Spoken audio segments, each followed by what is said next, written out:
सालों की जंग के बाद बॉलीवुड के फेक ब्यूटी स्टैंडर्ड्स इतने जहरीले हो चुके हैं कि कोई अपनी नाक की सर्जरी करवा। दोस्तों, वो ऑडियंस लोग जिनका टाइम बहुत ही खराब चल रहा हो, साला ये दुख का खत्म नहीं होता बे। उनको डायरेक्टर क्रिस्टोफर नोलन की मूवी देख के बहुत ही खुशी होती है। मैं नहीं मानता। क्योंकि नोलन भैया अपनी मूवी में चाहे शादी हो, एक्शन हो, स्पेस हो, कुछ भी हो, टाइम की कुछ इस अंदाज से अम्मा बहन करते हुए उसे कुछ इस अंदाज से आगे पीछे करते हुए भगाते और दौड़ाते हैं कि ससुर का नाती टाइम की ही अच्छी खासी कुपड़िया घूम जाती है। कुछ मुंह में घुसेड़ा, उसके बाद गले को उधेड़ के नाक से बाहर निकाला, उसके बाद मेरी बत्ती गुल हो गई।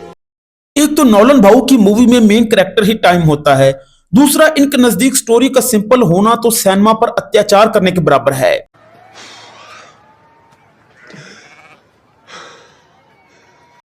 नोलन अगर कुकिंग शो चलाते तो उसमें एक डिश जो 1 घंटे बाद तैयार होती, इस दौरान भी नोलन पास्ट, प्रेजेंट और फ्यूचर की कुछ ऐसी खिचड़ी बना देते कि डिश बनाने वाला भी कहता कि ससुर का नाती ये डिश तो 2 घंटे पहले खा खू के बना बनू के मैं बहा भी चुका हूं। माइंड, एनर्जी, कंफ्यूजन और नोलन की ऑडियंस का एक खास किस्म का कनेक्शन है, क्योंकि नोलन की ऑडियंस जितना ज्यादा दिमाग खर्च करती है और जितनी ज्यादा कंफ्यूज होती है, नहीं सारुण के यहाँ कुछ तो गड़बड़ है, जरूर कोई ना कोई गड़बड़। नोलन को तो उतना ही पावरफुल फील होता है, क्योंकि अक्सर औकात तो इनकी मूवीज में कैरेक्टर्स मरते बड़ी मुश्किल से हैं और मर भी जाएं तो बाद में पता चलता है कि वो जिंदा हैं, बस टाइमलाइन में ही कहीं आगे पीछे हो गए थे।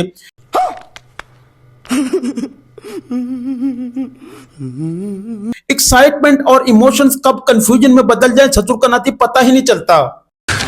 तू समझा? हाँ। नहीं, तू समझा नहीं।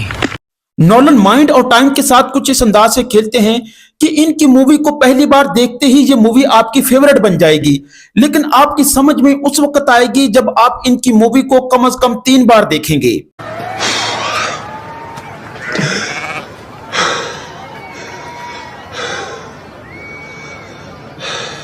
सिनेमा हॉल के एग्जिट पर भी खुदवा दिया जाता है कि भाई साहब जा तो रहे हो लेकिन दोबारा फिर आना पड़ेगा। सिनेमा मालकान के तो अच्छे खासे मजे करा रखे हैं नोलन भाऊ ने, क्योंकि एक दफा जिस बंदे ने नोलन भाऊ की मूवी देख ली उसके बाद चाहे वो घर बार छोड़ दे, संन्यास ले ले, वापस आकर इनकी मूवी जरूर देखेगा। एक दफा देखने से तो बात बनती नहीं है, लिहाजा एक आदमी 3 बार टिकट खरीदेगा। मूवी में चाहे स्टोरी लाइन एक ही हो, मल्टीपल थॉट्स अटैक आ रहे होते हैं। इस वजह से मूवी खत्म होती ही लोगों के गूगल ओपन हो जाते हैं, साथ ही गूगल का भी अच्छा खासा ट्रैफिकिंग और उनका भी काम चालू करा देते हैं। Perfect. Everything down to the last minute detail. Formula simple सा है नोलन भाऊ का कि अगर मूवी समझ में नहीं आ रही तो फील कर सकते हो। दोनों सूरतों में मजा कंफर्म है, लेकिन होमवर्क करके आना पड़ेगा बस। That's why he's MVP. That's why he's the GOAT. The GOAT. That's why he's MVP. That's why he's the GOAT. जो भी है, नोलन की मूवीज एक तरह से आईक्यू का सर्टिफिकेट समझी जाती हैं।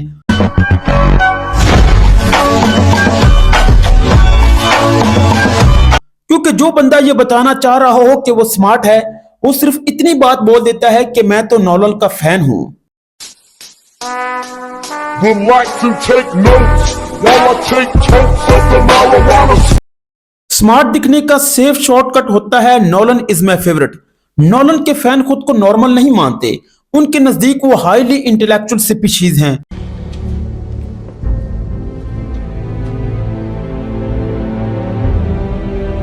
जब बंदा बता रहा हो कि मैं नोलन का फैन हूं तो इनडायरेक्टली वो ये कह रहा होता है कि मैं तो तुम लोगों से अलग हूं।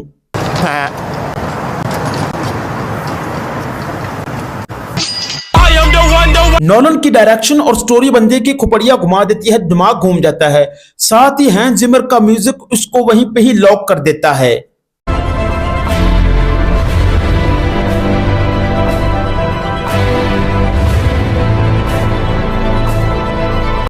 स्टोरी माइंड के साथ खेल रही होती है, साथ ही हैंस जिमर का म्यूजिक आपके दिल को हॉस्टेज कर लेता है।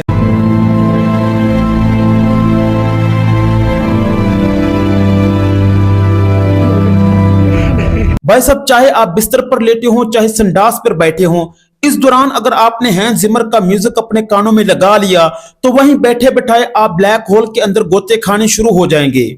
Don't let me leave, Murph.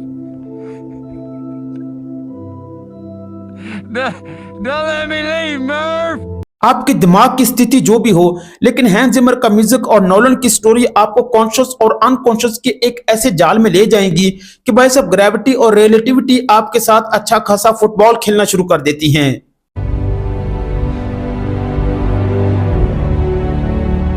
It was perfect.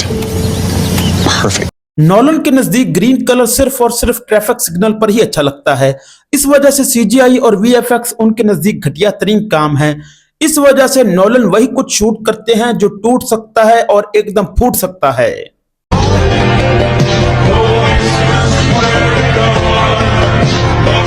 अपना ईगो सेटिस्फाई करने के चक्कर में टाइम के साथ साथ एरोप्लेन्स की भी अच्छी मां बहन कर रखी है। डार्क नाइट राइजेस हो, हवा का सीन था, टेनेट था, जमीन पर हर जगह ये फुल्ले की तरह एयरप्लेन्स को फोड़ी जा रहा है। भाई साहब हमारा आधा कर्जा उतर जाए जितने के इसने सचमुच के एरोप्लेन्स उड़ा कर रख दिए हैं। Why isn't it possible? It's just not. Why not, you stupid bastard? आम जनता ने सपनों को इस अंदाज से सिर पर चढ़ा के रखा होता है कि नोलन भाई ने कहा कि ससुर का नाती एकदम ठहर जा, तेरे सपने की ऐसी की तैसी खोपड़िया घुमा के रख दी। Won't wake him up. What do you mean it won't? It won't wake him When up. we die in a dream, we wake up. Not from this. भाई साहब ने सपनों को ही मल्टी स्टोरी बिल्डिंग बना के रख दिया और बताया कि ससुर का नाती इसके लिए तो अपनी जान देता फिर रहा होता है। Die in a dream, we wake up. Not from this.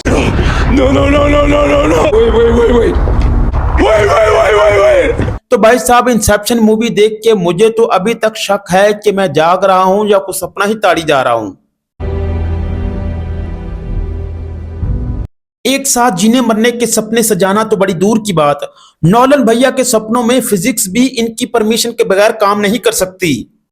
My life is like a Christopher Nolan movie. I don't really understand what's going on. भाई साहब मूवी डायरेक्ट करना तो बड़ी छोटी सी बात है, ये सपनों को भी डायरेक्शन दे लेते हैं, सपनों को भी डायरेक्ट कर लेते हैं। I'd say don't try to understand it, just feel it. इन्होंने साबित कर दिया कि सपनों के अंदर भी ओवर थिंकिंग पॉसिबल है और यहाँ पे ससुर का नाती अपने दिमाग में को गंदा और घटिया किस्म के आइडिया के अलावा कुछ आता ही नहीं। My life is like a Christopher Nolan movie. I don't really understand what's going on. और इनके पास आइडियाज का ऐसा भंडार है कि मूवी के अंदर बंदों के दिमाग के अंदर आइडिया घुसा देते हैं। और इंसेप्शन मूवी में आइडिया किसी और के दिमाग में घुसेड़ा जा रहा था। वो सारा मंजर देख के मुझे अभी तक ये लग रहा है कि मैं तो किसी और के सपनों में अपनी जिंदगी बर्बाद कर रहा हूं।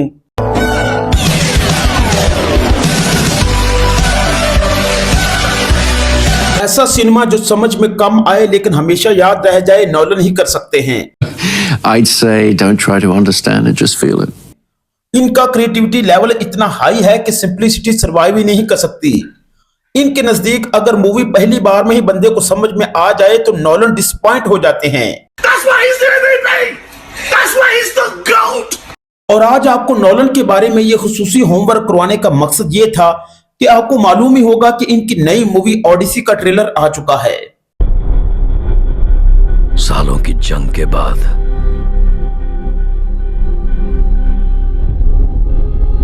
ओडिसी का घर वापसी का जर्नी शायद 10 साल का था।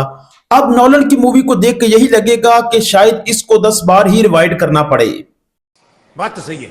असल में नोलन का प्लान कुछ ऐसा है कि इससे पहले तो मैंने अपनी आम ऑडियंस को काफी सरप्राइज और कंफ्यूज कर लिया है।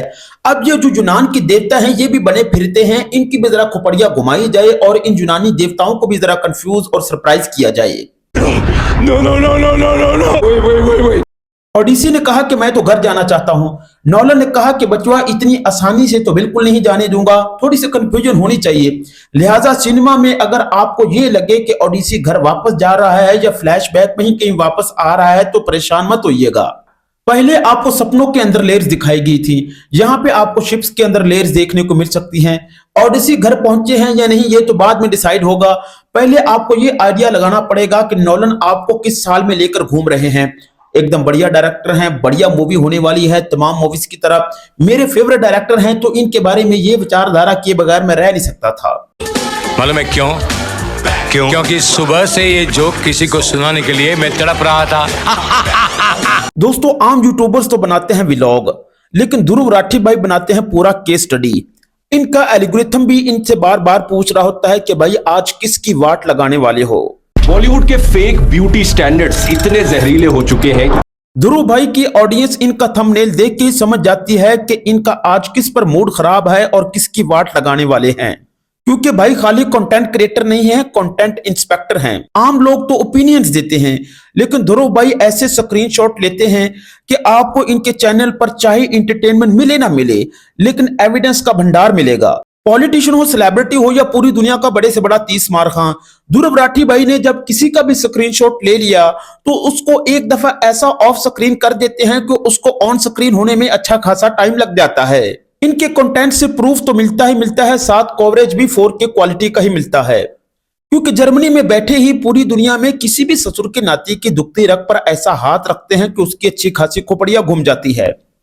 पूरी दुनिया में कहीं भी कोई सरकारें या सिस्टम जब अपने लोगों को करप्शन का ट्रेंड समझाने की कोशिश कर रहे हो, ये उस पर पहले ही अपनी एक्सपोज फैक्ट्री से उनको एक्सपोज करने के लिए एक बढ़िया किस्म की वीडियो एक्सपोर्ट कर चुके होते हैं। सच कड़वा तो हो सकता है, लेकिन भाई उसको भी मोनेटाइज कर देते हैं। और इस दफा ये जिस सच को सामने लेके आए हैं वो ये है कि बॉलीवुड में टैलेंट तो ऑप्शनल हो सकता है, लेकिन प्लास्टिक सर्जरियां कंपलसरी हैं।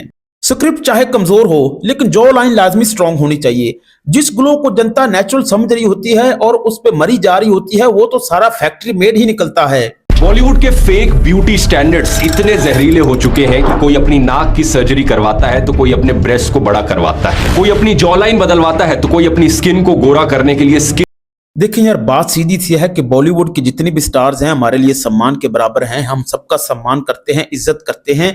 लेकिन ये वीडियो देख के तो यही लगता है कि ये कोई नेचुरल ब्यूटी नहीं है, ये तो सारा ही मैनुअल है। और जिन फेसेस को हम अपना आइडियल समझ रहे होते हैं वो तो सारे ही कस्टम बिल्ट हैं। जॉ लाइन बदलवाता है तो कोई अपनी स्किन को गोरा करने के लिए स्किन लाइटनिंग प्रोसीजर करवाता है। इन स्टार्स की तरह अपनी जॉ लाइन बनाने के लिए भाई साहब जिम कर करके अपना जबड़ा वैसे ही सुजा लिया, लेकिन उस तरह की जॉ लाइन नहीं बनी। हलकान हो गए हम लोग तो। मेरे सामने इतना कुछ पड़ा होता था खाने के लिए, मैं वो भी नहीं खाता था, हाथ तक नहीं लगाता था। दिमाग इतना पगलाया कि डाइटिंग कर करके अपना थोबड़ा ही सुजा लिया। बाद में पता चला कि यहाँ पे एक्टिंग आपको आए ना आए आधी भी, लेकिन प्लास्टिक सर्जरी पूरी ही होनी चाहिए। प्रियंका चोपड़ा ने भी अपनी नाक की प्लास्टिक सर्जरी कराई थी, यहाँ आप फोटो में देख सकते हैं। इससे प्रियंका की नाक कोलैप्स कर गई और उनका चेहरा पूरी तरह। प्रियंका जी की प्लास्टिक सर्जरियों का सुन के तो भाई साहब एक दफा हमारा दिल ही टूट गया, क्योंकि प्रियंका जी एक टाइम पे हमारी बहुत ही फेवरेट रही हैं। इनकी सारी पिक्चर्स हमने जूम कर करके देखी हैं। बाबूजी से कई दफा मार भी खाई है, चोरी चुपके अपने ठरकी दोस्तों के साथ। इनका अक्षय जी के साथ वो गाना अंदाज है बड़ा जालिम का, वो देख रहे थे, बड़ी मार पड़ी बाबूजी से। लेकिन हमने इनकी पिक्चर्स भी देखी और इनके गाने भी सुने। क्या करें, हम इनके फैन ही बहुत बड़े थे। ट्रीटमेंट्स: काजोल, प्रियंका चोपड़ा, शिल्पा शेट्टी, दीपिका पादुकोण, श्रीदेवी, बिपाशा बासु, एक बड़ी लंबी लिस्ट है यहाँ पर एक्ट्रेसेस की। मैडम कहती हैं कि पानी बहुत ज्यादा पीती हैं। बहुत पानी पीती हूँ। I drink a lot of water. I sleep 10 hours a night। असल में ये वाला पानी भी तो डायरेक्ट हॉस्पिटल से ही आता है। और यहाँ पे ससुर कनाती पानी पी पी के हलकान हुए पड़े हैं। पीने को पानी ही है सिर्फ, और उस पानी से सिर्फ वॉशरूम ही ग्लो होता है, स्किन कोई ग्लो नहीं होती। साला ये दुख का खत्म नहीं होता बे। जो अपनी करियर की शुरुआत में तो जिनका रंग थोड़ा सा डार्क दिखाई देता था, लेकिन आजकल काफी लाइट दिखाई देता है। मैडम कौन सा पानी पीती हैं, जरा हमको भी बता दीजिए। बहुत पानी पीती हूँ। I drink a lot of water. और इस पानी में तो मिनरल्स की जगह पे सर्जरीज के बिल्स ही बहुत ज्यादा हैं। इसी वजह से अजय सर को गुटखा तक की ऐड करनी पड़ी है। मैडम के इतने सारे बिल्स भी जो पे करने हैं इस तरह की स्किन केयर सर्जरीज के लिए। उर्वशी रौतेला, इनकी पहले की फोटोज देखिए और अब की फोटोज देखिए, इनके चेहरे में ड्रास्टिक चेंजेस देखने को मिलते हैं। This is how I was born and I'm completely natural. Urvashi जी आप तो रहने ही दो, इतना कुछ करवाने के बावजूद भी आप में ना ब्यूटी है ना टैलेंट है। जब दोनों में से कुछ भी नहीं है आप में, तो बंदा आप में किस चीज को नेचुरल कहे और किसको आर्टिफिशियल कहे। इसके अलावा ढेर सारे सेलिब्रिटीज ऐसे हैं जिन्होंने कभी एडमिट नहीं किया है, लेकिन उनकी बिफोर एंड आफ्टर पिक्स देखकर बड़ी ही आसानी से पता चल जाता है उन्होंने कौन कौन सी सर्जरीज करा रहे। हम भी हैरान होते थे कि शाहिद कपूर जी का चेहरा पहले तो एकदम चॉकलेट बॉय और नरमो मुलायम होता था, अब एकदम से शोले फिल्म के सांबा जैसा हार्ड और हार्श कैसे हो गया। दुनिया की सबसे खतरनाक सर्जरी है ब्राजीलियन बट लिफ्ट, जिसमें आपका मरने का चांस है 1 in 3000। इस सबसे ना सिर्फ इन सेलिब्रिटीज की खुद की लाइफ इतनी मिजरेबल बन रही है, ससुरा इमोशंस का तो अत्याचार ही हो गया। इनकी खूबसूरती को लेके हमारे राइटर्स इन पर गाने लिखते थे, डायलॉग्स लिखते थे। अब तो ससुरा बट पे भी इन्होंने प्लास्टिक चढ़ा रखे हैं। समझ में नहीं आता कहां कहां से असली हैं और कहां कहां पे इन्होंने प्लास्टिक लगा रखा है। भाई साहब विश्वासघात हो गया। ऐसा लग रहा है कि आइडियल बनाने से पहले भी टर्म्स एंड कंडीशन फॉलो कर लेनी चाहिए। और कुछ स्टार्स ने तो बड़े धड़ल्ले से कह दिया है कि हमारा सारा कुछ गॉड गिफ्टेड नहीं होता बल्कि डॉक्टर गिफ्टेड होता है। उन्होंने तो ये तक कहा कि जो चीजें भगवान नहीं देता वो डॉक्टर देता है। कहते हैं जो चीजें गॉड नहीं देता वो डॉक्टर दे देते हैं। पहले वाले एक्टर्स एक दूसरे से टैलेंट का कंपैरिजन और कंपटीशन करने में मेहनत करते थे। अब वाले एक्टर्स एक दूसरे से चीक साइज और जॉ लाइन को इंप्रेसिव बनाने में मेहनत कर रहे हैं। पहले वाले एक्टर्स में बाज़ औक़ात फिजिकली इम्परफेक्ट होने के बावजूद उनमें टैलेंट परफेक्ट ही होता था। अब वाले एक्टर्स अपना सारा कुछ फिजिकल बॉडी को जबरदस्ती परफेक्ट बनाने के चक्कर में टैलेंट तो सारा साउथ इंडियन मूवीज की कॉपी से पेस्ट कर रहे हैं, उसके बावजूद भी टैलेंट में वो वाली परफेक्शन नहीं आ रही। इतना कुछ अपने आप पर लगाने के बावजूद भी इनसिक्योर रहते हैं। पहले स्टार्स के चेहरे कहानियों से भरे होते थे, आजकल स्टार्स के चेहरों पर प्लास्टिक सर्जरीज की वारंटियां नजर आती हैं। पहले स्टार्स के चेहरों पर रिंकल्स भी होते थे लेकिन दिल कॉन्फिडेंस से भरा होता था और अंदर से कॉन्फिडेंस आता था। और आजकल इनके चेहरे तो स्मूथ होते हैं लेकिन कॉन्फिडेंस ससुर का नाती फिलर के बगैर आता ही नहीं।